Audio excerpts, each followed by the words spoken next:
Good morning students. मैं Rekha Sharma, associate professor political science, Rajiv Gandhi राजकीय महिला महाविद्यालय भिवानी से। स्टूडेंट्स, अब आप सेमेस्टर 5th में आ गए हैं, यानी बीए फाइनल। और जैसा कि मैं आशा करती हूँ कि आप सभी स्वस्थ होंगे, सेफ होंगे, और जब भी आप घर से बाहर निकलें तो मास्क का अवश्य प्रयोग करें। अभी हमने आपको एक पीडीएफ दी थी जो कि यूनिट 1 से थी, evolution and growth of international organization and international organisation meaning, nature and scope. आशा करती हूँ कि आपने उस पीडीएफ को अच्छे से पढ़ लिया होगा और अपनी कॉपियों में लिख लिया होगा। अब YouTube चैनल के माध्यम से आपको इसके बारे में मैं विस्तार से बताऊंगी। सबसे पहले हम सिलेबस करेंगे, और आपका सिलेबस है जिसमें इंटरनेशनल ऑर्गेनाइजेशन ऑप्शन फर्स्ट में, आपको पता है जैसा कि एग्ज़ाम में हमारे 9 क्वेश्चन आते थे। 9 क्वेश्चन में जो हमारा एक क्वेश्चन होता था वो पूरे सिलेबस में से आता था, और बाकी के हमारे 8 क्वेश्चन जो बचते थे वो हमारी 4 यूनिट्स में से हर यूनिट में 2-2 क्वेश्चन आते थे। उसी प्रकार से अब आपके पास सेमेस्टर 5th में भी 4 यूनिट हैं, यूनिट 1, यूनिट 2, यूनिट 3 और यूनिट 4। यूनिट 1 में सबसे पहले जो मैं आपको सिलेबस लिखवाने जा रही हूँ वो है international organisation meaning, nature and scope. अंतर्राष्ट्रीय संगठन, इसका हम अर्थ करेंगे, इसकी प्रकृति के बारे में जानेंगे और उसके क्षेत्र के बारे में विचार विमर्श करेंगे। एक और क्वेश्चन आपके पास है, evolution and growth of international organisation, अर्थात अंतर्राष्ट्रीय संगठन की उत्पत्ति एवं विकास। जब हम ये जान लेंगे कि अंतर्राष्ट्रीय संगठन क्या होते हैं, इसकी प्रकृति क्या है, इसके अध्ययन की विभिन्न प्रणालियाँ कौन कौन सी हैं, अंतर्राष्ट्रीय संगठनों का हम वर्गीकरण भी करेंगे, तो उसके साथ ही हमें पहले ये जानना जरूरी होगा कि अंतर्राष्ट्रीय संगठन की उत्पत्ति क्यों हुई, उसकी उत्पत्ति के कारक कौन कौन से हैं और उसका विकास किस प्रकार से हुआ। अंतर्राष्ट्रीय संगठन का विकास जानने के लिए हमें इसके इतिहास में जाना पड़ेगा कि इतिहास क्या बताता है हमें कि अंतर्राष्ट्रीय संगठन क्यों बने, किस कारण से बने, क्या ऐसे परिस्थितियाँ रही, क्या ऐसे प्रभाव रहे कि अंतर्राष्ट्रीय संगठनों को हमें बनाना पड़ा। अंतर्राष्ट्रीय प्रशासकीय संगठन क्या रहे। तो जो जो हमारे पास अंतर्राष्ट्रीय संगठन आज मौजूद हैं या पहले भी हमारे पास जो था, उनके बारे में हम थोड़ी सी जानकारी इसमें प्राप्त करेंगे। यूनिट 2, इसमें सबसे पहले आएगा league of nations, structure, objective, functions and cause of failures, अर्थात राष्ट्र संघ। लीग ऑफ नेशन, राष्ट्र संघ। तो राष्ट्र संघ की उत्पत्ति, इसकी सदस्यता, इसके उद्देश्य, इसके कार्य और इसकी असफलता के कारण। जैसे लीग ऑफ नेशन मीन्स राष्ट्र संघ हो गया, स्ट्रक्चर इसकी बनावट, ऑब्जेक्टिव्स इसके उद्देश्य, फंक्शंस मीन्स हम इसके कार्य करेंगे, कार्य में इसने क्या क्या कार्य किए शांति स्थापना के लिए, किन किन कार्यों में ये सफल रहा, किन किन कार्यों में असफल रहा, तो इसकी असफलता के कारण क्या थे। अब हम आते हैं यूनिट 3।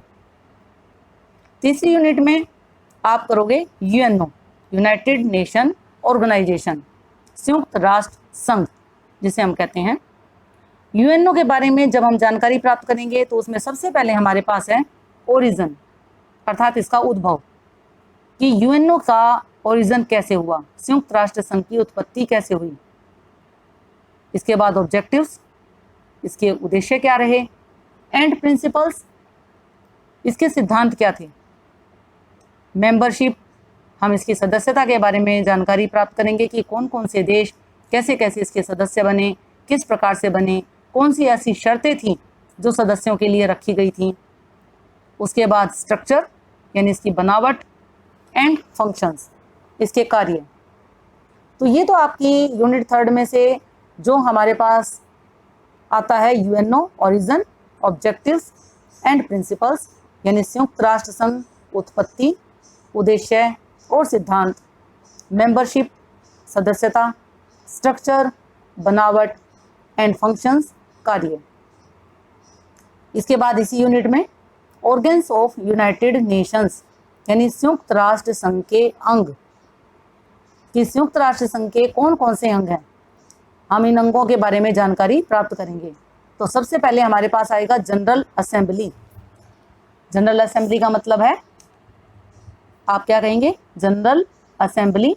जनरल असेंबली मीन्स आपके पास, हम इसके बारे में जानकारी प्राप्त करेंगे, सामान्य सभा। सिक्योरिटी काउंसिल, सिक्योरिटी काउंसिल क्या होती है, सिक्योरिटी काउंसिल में सुरक्षा परिषद जिसे हम कहते हैं, इसके बारे में हम जानकारी प्राप्त करेंगे।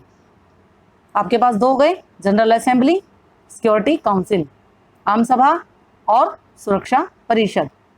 इसके बाद आपके पास है इकोनॉमिक एंड सोशल काउंसिल, आर्थिक और सामाजिक परिषद। इकोनॉमिक, आर्थिक, सोशल, सामाजिक काउंसिल, परिषद, यानी इकोनॉमिक एंड सोशल काउंसिल, आर्थिक एंड सामाजिक परिषद। इसके बारे में हम जानकारी प्राप्त करेंगे। इसके बाद है यूएन सेक्रेटेरिएट। यूएन सेक्रेटेरिएट संयुक्त राष्ट्र सचिवालय, एक ऑफिस भी होता है जिसमें कार्य किए जाते हैं, बैठकें की जाती हैं, उनके बारे में पूरा का पूरा ड्राफ्ट तैयार किया जाता है, तो वो हमारा सेक्रेटेरिएट होता है, सचिवालय होता है। तो संयुक्त राष्ट्र के सचिवालय के बारे में हम पढ़ेंगे। इसके बाद है इंटरनेशनल कोर्ट ऑफ जस्टिस, अंतर्राष्ट्रीय न्याय का न्यायालय। इंटरनेशनल कोर्ट ऑफ जस्टिस, अंतर्राष्ट्रीय न्याय का न्यायालय। ये यूनिट आपके पास थर्ड है। इसमें हमारे पास कुछ ज़्यादा ही क्वेश्चन बनेंगे, जैसे कि आपने यूनिट फर्स्ट में देखा कि यूनिट फर्स्ट में हमारे पास था international organisation, meaning, nature and scope. हमारे पास दो क्वेश्चन आ जाते थे। एक क्वेश्चन हमारे पास आ गया इंटरनेशनल ऑर्गेनाइजेशन, उसकी मीनिंग और नेचर, यानी अंतर्राष्ट्रीय संगठन के अर्थ, उसकी परिभाषाएं और उसकी प्रकृति के बारे में जानना। और दूसरा क्वेश्चन हमारा इसी में बन जाता है international organisation, meaning and scope, कि आप इंटरनेशनल ऑर्गेनाइजेशन के बारे में क्या जानते हैं, उसके अर्थ और परिभाषा बताते हुए उसके क्षेत्र का वर्णन करें।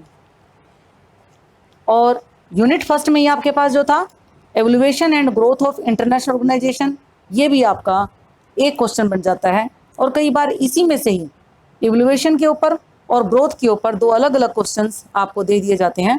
एवोल्यूशन ऑफ इंटरनेशनल ऑर्गेनाइजेशन, यानी अंतर्राष्ट्रीय संगठन का आप एवोल्यूएट करो उसको, उसकी उत्पत्ति कैसे हुई, किस प्रकार से हुई, हम इसके बारे में जानकारी प्राप्त करते हैं, या उद्भव के कारक क्या रहे, इसके बारे में जानकारी प्राप्त करते हैं।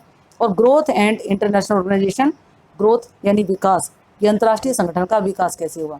यानी हमारे पास यूनिट फर्स्ट में 4 क्वेश्चन आ जाते हैं। एक ही क्वेश्चन भी आ सकता है, 2 क्वेश्चन का एक क्वेश्चन बना देते हैं, जैसे कि मीनिंग, नेचर और स्कोप के बारे में बताएं। और दूसरा क्वेश्चन हो गया आपका evolution and growth of international organisation. Unit second में आपके पास जो अंतर्राष्ट्रीय संगठन है वो था लीग ऑफ नेशंस, राष्ट्र संघ। उसमें हमने किया था structures, objectives, functions and cause of failure, यानी राष्ट्र संघ, उसकी बनावट, उसके उद्देश्य, उसके कार्य और उसकी असफलता के कारण।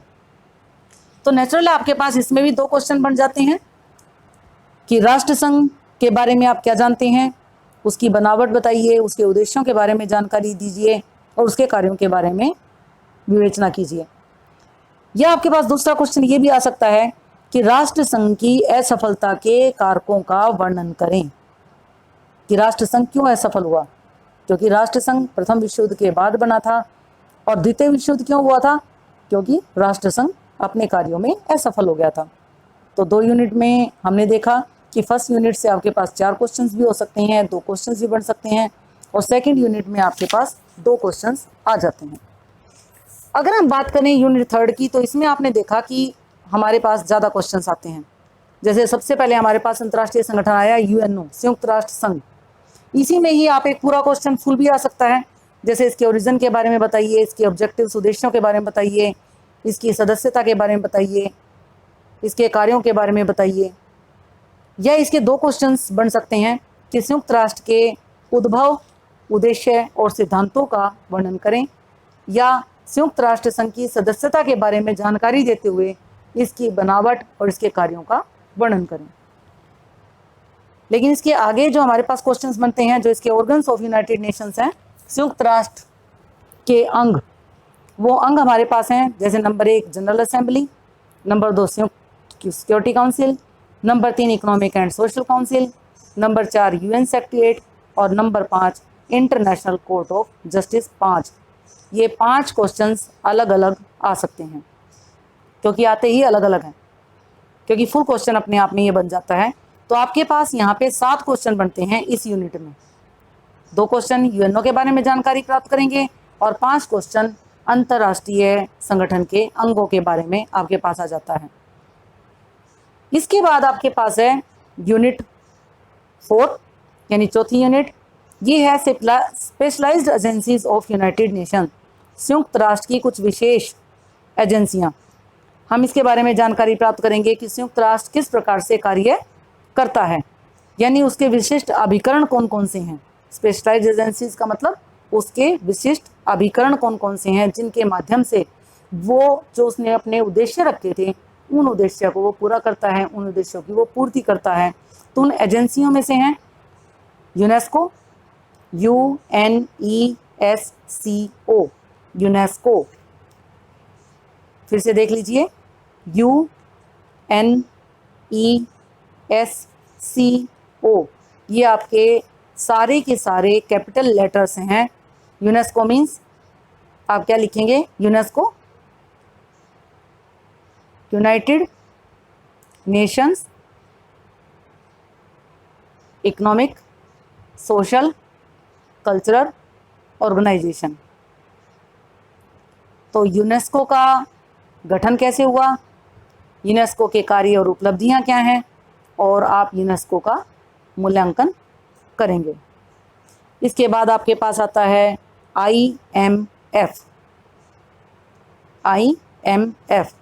इंटरनेशनल मॉनेटरी फंड, अंतर्राष्ट्रीय मुद्रा कोष। IMF, जैसे इसमें हम अंतर्राष्ट्रीय मुद्रा कोष के बारे में जानकारी प्राप्त करेंगे, वर्ल्ड बैंक के बारे में जानकारी प्राप्त करेंगे, इंटरनेशनल फाइनेंस कमीशन के बारे में जानकारी प्राप्त करेंगे, यानी अंतर्राष्ट्रीय वित्त निगम, विश्व बैंक के बारे में। तो ये संयुक्त राष्ट्र का एक महत्वपूर्ण अंग है। इसके बाद है ILO, इंटरनेशनल लेबर ऑर्गेनाइजेशन, अंतर्राष्ट्रीय श्रम संगठन, इंटरनेशनल लेबर ऑर्गेनाइजेशन, अंतर्राष्ट्रीय श्रम संगठन।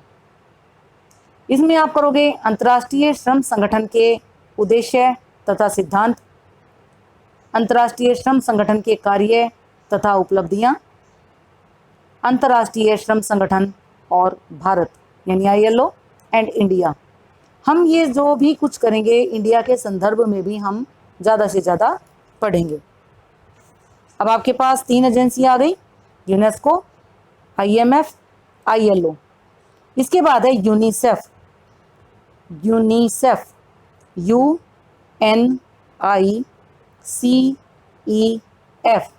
यूनिसेफ, यूनिसेफ जो कि बच्चों के लिए कार्य करता है।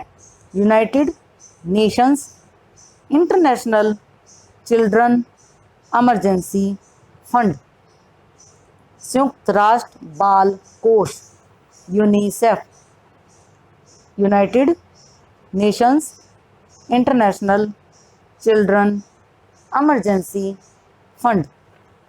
और लास्ट में आपके पास है WHO, जिसके बारे में आजकल आप हर रोज़ सुनते हैं, न्यूज़ में सुनते हैं। WHO वर्ल्ड हेल्थ ऑर्गेनाइजेशन, संयुक्त राष्ट्र की एक महत्वपूर्ण एजेंसी जो स्वास्थ्य के बारे में लोगों के अवेयर करती है, लोगों को स्वस्थ रखने के लिए कार्य करती है कि पूरे विश्व की जो जनता है, पूरे विश्व के जो नागरिक हैं वो स्वस्थ रहें, समय समय पर गाइडलाइंस जारी करती है और आपको सारी की सारी दवाइयों के बारे में जानकारियाँ देती हैं और दवाइयाँ भी प्रोवाइड करती है। WHO World Health Organisation, WHO के बारे में हम जानकारी प्राप्त करेंगे विस्तार से कि WHO क्या है, किस प्रकार से ये कार्य करता है, तो हम इसके बारे में जानकारी प्राप्त करेंगे। अब आपने देखा हमारे पूरे सिलेबस के बारे में, तो आपके पास international organization 5th semester option first आपके पास है, जिसमें 4 यूनिट हैं। यूनिट फर्स्ट मैं दोबारा से दोहरा रही हूँ सारी यूनिट्स के बारे में। Unit first international organisation meaning, nature and scope, evaluation and growth of international organisation. Unit second league of nations, structure, objectives, functions and causes of failure. Unit third UNO, origin, activities and principles. इसके साथ हम origins, objectives and principles करेंगे। Membership, structure and functions. इसके बाद organs of United Nations. Organs of United Nations में मैंने आपको बताया general assembly, security council, economic and social council, UN secretariat और International court of Justice. Unit 4 इसमें हम करेंगे specialised agencies of United Nations, और जो specialised agencies of United Nations हैं वो कौन कौन सी हैं? UNESCO, IMF, ILO, UNICEF and WHO। तो ये था आपका सिलेबस। नेक्स्ट हम करेंगे शुरुआत हमारी, जो हमने PDF आपको दी थी यूनिट फर्स्ट और यूनिट सेकंड की। तो सबसे पहले हम यूनिट फर्स्ट में इंटरनेशनल ऑर्गेनाइजेशन के बारे में जानकारी प्राप्त करेंगे। अंतर्राष्ट्रीय संगठन क्या होते हैं, उसका अर्थ क्या है, प्रकृति और स्कोप क्या है। धन्यवाद।